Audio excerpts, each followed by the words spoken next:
कृष्ण की वाणी। बच्चे तैयार हो जाओ, मेरे बच्चे तैयार हो जाओ।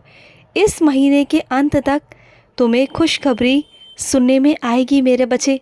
सुनोगे तुम, बहुत जल्दी सुनोगे। जो तुम्हारे कान तरस गए थे ना खुशखबर सुनने के लिए, तो इस महीने के अंत तक मेरे बच्चे तुम तक वो खुशखबर पहुंच जाएगी मेरे बच्चे, जिसे पाकर तुम बहुत खुशी से झूम उठोगे मेरे बच्चे।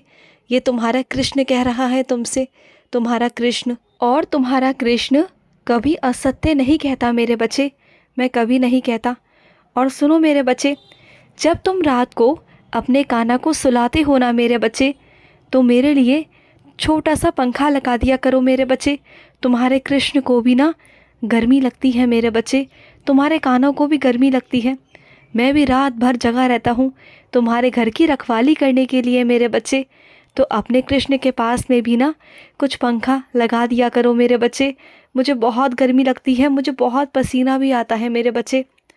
और सुनो मेरे बच्चे, अगर तुम्हारी कोई आशा पूर्ण नहीं हो रही ना मेरे बच्चे, तो समझ जाओ मेरे बच्चे, वो तुम्हारे लिए मंगल नहीं है मेरे बच्चे। क्योंकि तुम्हारी सोच बस सीमित है मेरे बच्चे, और तुम्हारे कृष्ण की सोच असीमित है मेरे बच्चे। जो भविष्य तुम नहीं देख सकते ना, वो तुम्हारा कान्हा देख सकता है मेरे बच्चे।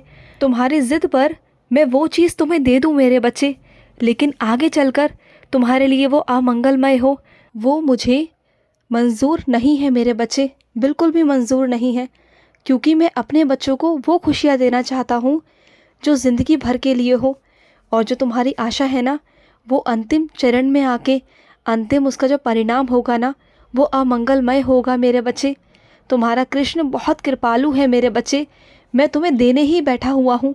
तुम्हें ऐसा लग रहा है ना कि देरी हो रही है और मैं सुन नहीं रहा, तो सुनो मेरे बच्चे, जो तुम्हारी इच्छा है वो अंत में जाकर परिणाम बहुत गलत देगी मेरे बच्चे। और इस कारण मैं तुम्हें नहीं दे रहा, पर दूंगा किसी और ज़रिए से, किसी और तरीके से, जो तुम्हारे लिए वो मंगलमय हो मेरे बच्चे। मैं तुम्हारी परिस्थिति को समझ चुका हूँ, बस तुम थोड़ा सा धैर्य रखो मेरे बच्चे, धैर्य रखो। और सुनो, जिस तरह से तुम सतमार्ग पर चलते आए हो ना, उसी तरह से चलते रहना मेरे बच्चे, चलते रहना।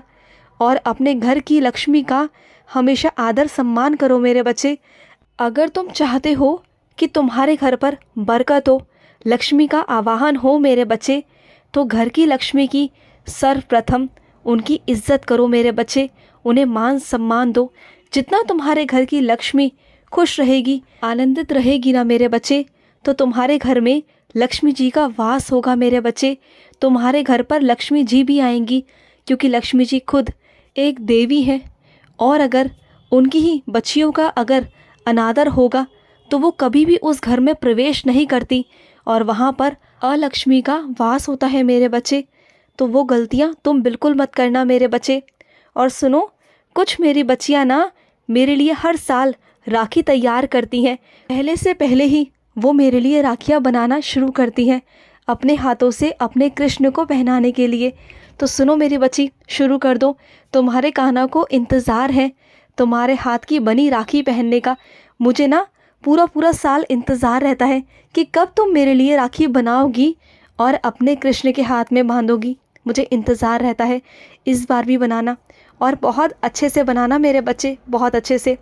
और सुनो मेरे बच्चे, तुम ना बहुत समझदार और बहुत अंदर से ना मजबूत हो चुके हो, क्योंकि कैसी भी परिस्थितियाँ तुम्हारे जीवन में आई हैं, कितने भी संघर्ष आ रहे हैं, लेकिन तुमने मेरी पूजा करना नहीं छोड़ा, मेरे चरण पकड़ने तुमने नहीं छोड़े। मेरे कस कर तुमने चरण पकड़े हुए हैं, कस कर। चाहे कितनी भी परेशानी आई तुम्हारे घर में, कितने भी कलेश हुए, तुम इतनी चीज़ों से घिर गए, विपरीत परिस्थितियाँ भी आई, लेकिन फिर भी तुमने मेरा साथ और हाथ कभी नहीं छोड़ा। अपने कृष्ण को हमेशा थाम कर रखा, समय पर पूजा की, मेरे नाम जाप किए, मेरे लिए हर एक चीज़ की जो तुम करना चाहते थे। इस चीज़ को देखकर ना मैं तुमसे बहुत प्रसन्न हूँ मेरे बच्चे, मैं बहुत प्रसन्न हूँ। और मैं तुमसे वादा करता हूँ मेरे बच्चे, मैं तुमसे वादा करता हूँ कि तुम्हारे जीवन में अब कभी भी कष्ट नहीं आने दूंगा, परेशानी नहीं आने दूंगा मेरे बच्चे, बिल्कुल भी नहीं आने दूंगा। तुम बिल्कुल चिंता मत करना मेरे बच्चे, बिल्कुल मत करना। और अपने कुछ बच्चों से कहना चाहता हूँ, तुम्हारा कभी कभी स्वास्थ्य अगर ख़राब होता है ना मेरे बच्चे, तुम्हारी कोई बीमारी होती है, कुछ होता है ना, तो सुनो, उसकी वजह भी होती है तुम्हारे कर्म। तुम्हारे कर्म कटते हैं मेरे बच्चे। और तुम जानते हो, जब तुम मेरा स्नान जल पीते हो, मेरा नाम जाप करते हो, तो तुम ठीक हो जाते हो। तो मैं वो तुम्हारी बीमारी को, तुम्हारे कर्मों को छोटे से में ही काट देता हूँ। हाँ मेरे बच्चे, तुम्हारा सोचना बिल्कुल ठीक है कि अगर कृष्ण आप हो तो मैं बीमार पड़ता ही क्यों हूँ। तो हाँ मेरे बच्चे, तुम्हारे मन में जो ये प्रश्न उठता है ना, तो इसका उत्तर ये है मेरे बच्चे, जो तुम्हारे कर्म है ना, उस वजह से तुम्हें बीमारी आती है, तुम्हारे शरीर को कष्ट आता है मेरे बच्चे। लेकिन अगर मैं उसे काट दूँ हमेशा हमेशा के लिए, तो आगे चलकर वो तुम्हें भुगतना पड़ेगा मेरे बच्चे, क्योंकि कर्मों के हिसाब से तो मैं भी नहीं बच सका मेरे बच्चे। तुम्हारे ईश्वर को भी कर्मों का हिसाब देना पड़ता है मेरे बच्चे। तो बस वो कुछ कर्म होते हैं। लेकिन तुम चिंता मत करो, अगर तुम्हारा स्वास्थ्य खराब होता है, तुम्हारे शरीर पर कोई कष्ट आता है ना, तो मेरा स्नान जल पी लिया करो। उससे तुम्हारे जो कष्ट है ना, वो कम हो जाएंगे मेरे बच्चे, और इस हद तक कम हो जाएंगे कि वो जल्दी ख़त्म हो जाएंगे।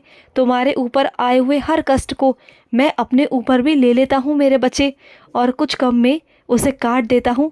और सुनो मेरे बच्चे, मैं तुमसे पूछता हूँ कि चिंता करने से क्या होगा, बताओ मुझे। चिंता करने से क्या तुम सब कुछ संभाल लोगे? जानते हो, तुम्हारे शरीर का अगर एक रोम भी अगर टूटकर नीचे गिरता है ना, तो तुम उसे टूटने से रोक नहीं सकते, और ना ही उसे दोबारा से जोड़ सकते हो मेरे बच्चे। ना उसे तुम संभाल सकते हो, कुछ नहीं कर सकते हो। तो तुम अपने परिवार की रक्षा कैसे करोगे, अपनी रक्षा कैसे करोगे? तो फिर चिंता किस बात की करते हो? क्योंकि तुम जानते हो वो सब करने में तुम असमर्थ हो। असमर्थ हो ना, तुम्हारे हाथ में कुछ नहीं होता। तो तुम जानते हो ना, समर्थ किसके हाथ में है, किसके हाथ में ताकत है, किसके हाथ में शक्ति है? तुम्हारे कृष्ण के हाथ में। तो उनका जाप करो ना मेरे बच्चे। मैं हमेशा कहता हूँ, चिंता चिता के समान होती है, तो चिंता करने से कुछ नहीं होगा। अगर करना है तो चिंतन करो, अपने कृष्ण का चिंतन करो। वो है ना, वो सब संभालेंगे। वो तुम्हारे बुझाओं पर बैठ कर ना, वो तुमसे वो भी काम करवा देंगे जो काम तुमसे हो ही नहीं सकता। तुम खुद हैरान रह जाओगे, सोचोगे कि ये कैसे हो गया। क्योंकि जिस काम को करने में तुम असमर्थ हो ना, ईश्वर उस काम को करने में हमेशा समर्थ होता है मेरे बच्चे। उसके अंदर वो सामर्थ्य है, वो ताकत है, वो शक्ति है मेरे बच्चे, जिससे वो असंभव को भी संभव बना सकता है मेरे बच्चे। चाहे वो तुम्हारे रिश्ते हों, तुम्हारी संपत्ति हो, या कोई वस्तु हो मेरे बच्चे, चाहे कुछ भी हो मेरे बच्चे, कुछ भी, सब कुछ उस ईश्वर के हाथ में है। वो चाहे तो तुम्हें राजा बना सकता है, और अगर वो चाहे तो वो 1 मिनट में किसी को रंक भी बना सकता है मेरे बच्चे। और ऐसे कई उदाहरण हैं तुम्हारे सामने, बहुत उदाहरण हैं तुम्हारे आसपास, जो तुमने देखे भी हैं और महसूस भी किए हैं।